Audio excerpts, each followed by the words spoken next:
پہلی بات تو یہ ہے کہ نہایت ہی افسوس ہے اس بات کے اوپر کہ ایک یہاں پہ اسمبلی ہے جو کہ عوام کے ووٹ سے الیکٹ ہو کے آئی ہے، فارم 47 والے بھی ہوں گے، اور یہاں پہ میں سب سے یہ کہوں گا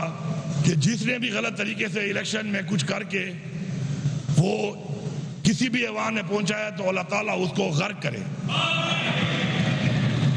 اور جو بھی اس اقدام میں جمہوریت کا قتل کر کے شامل ہوئے ہیں اور ایسے اقدامات کر کے ایسے لوگوں کو لائے ہیں پاکستان کے جس بھی کونے میں، اللہ تعالیٰ ان کو بھی غرق کرے۔ یہاں سے آواز نہیں آ رہی۔ اچھا میرے بھائیوں، پہلی بات تو یہ ہے کہ ہمارے گورنر صاحب نے ہمارے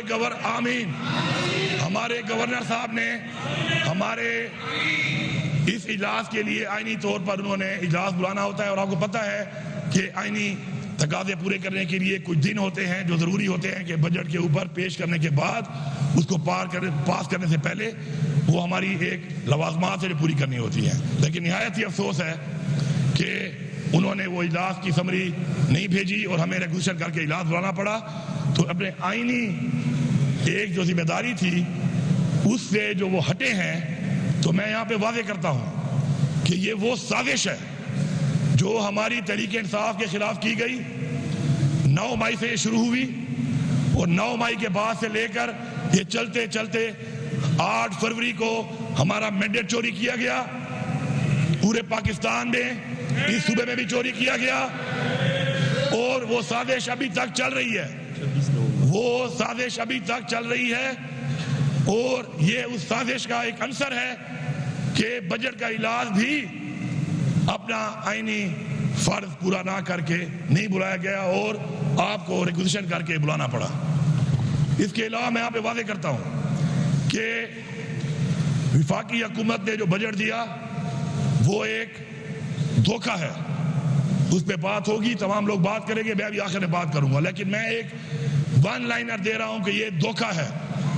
اس میں عوام کو دھوکہ دیا گیا ہے۔ اور میں یہ بھی واضح کرتا ہوں کہ جس طرح میں نے پہلے کہا تھا، میٹنگ میں بھی کہا میں نے NEC میں، میں نے یہاں پہ قبائلی جرگے کے اندر وزیر اعظم کی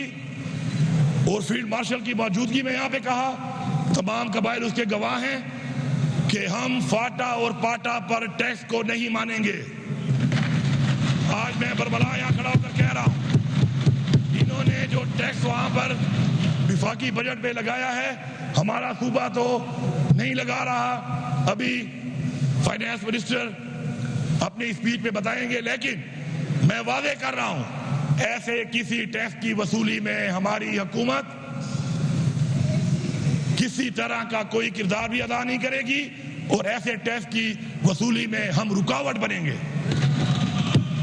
یہ واضح پیغام ہے۔